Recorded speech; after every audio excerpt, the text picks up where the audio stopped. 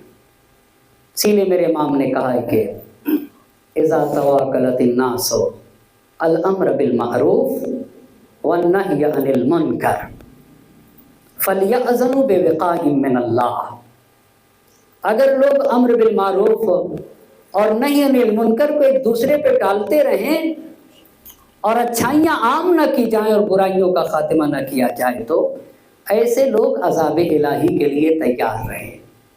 یہ زندگی کی ایک تیسری علامت یہ ہے کہ امر بالمعروف اور نہی عن المنکر کیا جاتا ہے، تو یہ کون سا عذاب ہوگا؟ فَلْيَأْذَنُوا بِوِقَاءٍ مِّنَ اللَّهِ، یہ کون سا عذاب ہوگا؟ قرآن کی آیت پڑھتا ہوں، قُلْ هُوَ الْقَادِرُ عَلَىٰ أَن يَبْعَثَ عَلَيْكُمْ عَذَابًا مِّن فَوْقِكُمْ أَوْ مِن تَحْتِ أَرْجُلِكُمْ، تمہارا خدا اس بات کے اوپر قادر ہے کہ تمہارے سروں کے اوپر سے عذاب نازل کرے گا اور تمہارے پیروں کے نیچے سے عذاب نازل کرے گا۔ سروں کے اوپر سے عذاب نازل کرے گا، اس کا مطلب یہ ہوتا ہے کہ تم پر جو لوگ مسلط ہوں گے ان کے نزدیک بھی تمہاری کوئی آبرو نہ ہوگی، یہ ایک عذاب ہے۔ پیروں سے نیچے سے عذاب کا مطلب یہ ہے کہ تمہارے سے نیچے کے لوگ ہیں ان کے نزدیک بھی تمہاری کوئی آبرو نہ ہوگی۔ قُلْ هُوَ الْقَادِرُ عَلَىٰ أَن يَبْعَثَ عَلَيْكُمْ عَذَابًا مِّن فَوْقِكُمْ أَوْ مِن تَحْتِ أَرْجُلِكُمْ أَوْ يَلْبِسَكُمْ شِيَعًا، تمہیں ٹکڑے ٹکڑے کر دے گا، گروہوں میں بٹ جانا بھی یہ بھی عذاب ہے، یہ بھی عذاب ہے۔ یہ قرآن نے اسے عذاب کہا۔ بس حیات کی پہلی شرط دین، دوسری شرط علم، اور تیسری شرط ہے امر بالمعروف۔ اسی لیے قرآن نے کہا ان اللہ لا یغیر ما بقوم حتی یغیر ما بانفسہم۔ وقت میں گنجائش نہیں تو میں عرض کرتا یقیناً خدا کا یہ پیغام کہ ہم کسی قوم کے حالات کو اس وقت تک نہیں بدلتے جب تک کہ وہ قوم اپنے ارادے اور اپنے حالات کو نہ بدلے۔ بہت بڑا پیغام ہے، بہت بڑا پیغام ہے۔ امر بالمعروف بھی بہت بڑا پیغام ہے۔ سماج اور معاشرے میں کتنے لوگ غربت کی وجہ سے مر جاتے ہیں، صرف اس وجہ سے مر جاتے کہ علاج کے لیے پیسے نہیں۔ کہ امر بالمعروف کے یہ زندہ قوموں کی پہچان نہیں ہے، یہ زندہ قوموں کی پہچان، زندہ قومیں زندہ لوگ علم و دین کی زندگی سے آراستہ ہو کر کے امر بالمعروف کرتے ہیں۔ امر بالمعروف کا مطلب یہ ہوتا ہے کہ ہر وہ کام جس کی ایک قوم کو ضرورت ہوتی ہے اس کی تعمیر کرتے ہیں۔ زندہ قومیں اپنے پیروں پہ کھڑی ہوتی ہیں۔ کیوں ایک انسان غربت کی وجہ سے مر جائے؟ یہ زندگی کی علامت نہیں ہے، یہ مردہ قوموں کی پہچان ہے۔ بس ایک ہمارے اور آپ کے درمیان اور ہمارے ساتھیوں کا جو ہمارے درمیان رہتے تھے اب وہ ہمارے درمیان نہیں رہے، اور ان کے دوستوں نے ان کے فراق میں عزائے سید الشہداء کا اہتمام کیا ہے۔ اور بہت بہتر طریقے سے آپ جانتے ہیں ایک انسان کو اپنے دوست سے بہت ہی امیدیں ہوتی ہیں۔ ایک انسان کا دوست اپنے دوست کے لیے سہارا ہوتا ہے۔ اسی لیے کربلا میں جب حسین عالم غربت میں نرغ عادا میں گر گئے تو حسین نے اپنے وقت کے دوست، اپنے بچپن کے دوست حبیب ابن مظاہر کو خط لکھا، اس لیے کہ ایک دوست اپنے دوست کے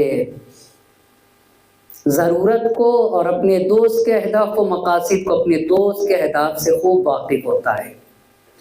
اور اس خط میں لکھا کہ یہ حسین ابن علی کا خط ہے، حبیب ابن مظاہر کے نام۔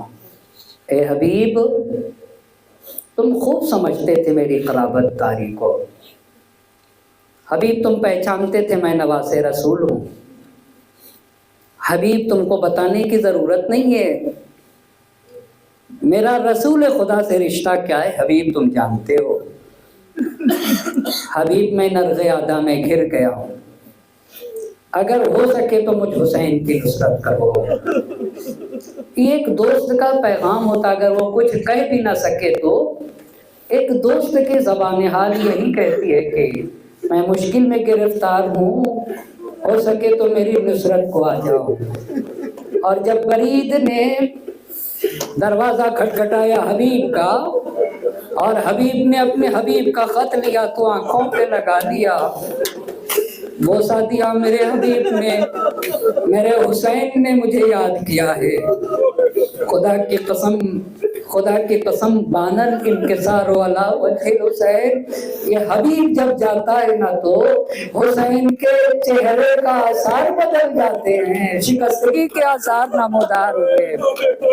اللہ کسی غم میں نہ رولائے سوائے غم مظلوم کربلا کے۔ حبیب نے حسین کے خط کو آنکھوں سے لگایا، خط کا بوسہ دیا، میرے آقا نے مجھے یاد کیا ہے۔ اور جب زوجہ نے پوچھا تو کہا کہ میں سوچتا ہوں کہ اگر اپنے آقا کی نصرت کو چلا گیا تو تمہارا کیا ہوگا. مگر کتنی بامعرفت خاتون تھی. اے حبیب، ارے حسین نصرت کو بلائے اور آپ جانے کے لیے سوچے ادرکو اللہ. حبیب نے اپنے غلام کو بلایا، کہا فلاں جگہ پہ گھوڑا لے کے جاؤ. غلام گھوڑا لے کے پہنچا اور حبیب کے آنے کا انتظار کر رہا تھا. مگر جب آنے میں دیر ہوئی تو غلام گھوڑے کو خطاب کر کے کہہ رہا تھا اگر میرا آقا نہ آیا تو میں تجھ پر سوار ہو کے نصرت کو جاؤں گا. ایک مرتبہ حبیب نے سر پیٹ لیا. ارے میرے آقا پہ بات. حبیب گھوڑے پہ سوار ہوئے، غلام کو آزاد کرنا چاہا. کہا نصرت حسین کا مسئلہ آیا تو مجھے ساتھ لے کے نہیں چلتے. ارے جب حبیب مرے نا، حسین نے اپنے گھر والوں سے کہا ارے وہ میرے بچپن کا ساتھی حبیب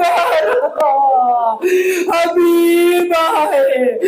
زینب نے فضا سے سلام کہلایا. حبیب نے سر پیٹ لیا. ہائے میرے آقا پہ مصیبت. شہزادیاں سلام کہلائے. اور جب حبیب میدان جنگ میں شہید ہوئے، حبیب کے لاشے پہ حسین پہنچے. فقال علی کے سارے راجے کیا دیکھا، حسین کے چہرے پہ شکستگی کے آثار. میرا حبیب دنیا سے چلا گیا، میرا حبیب رخصت ہو گیا.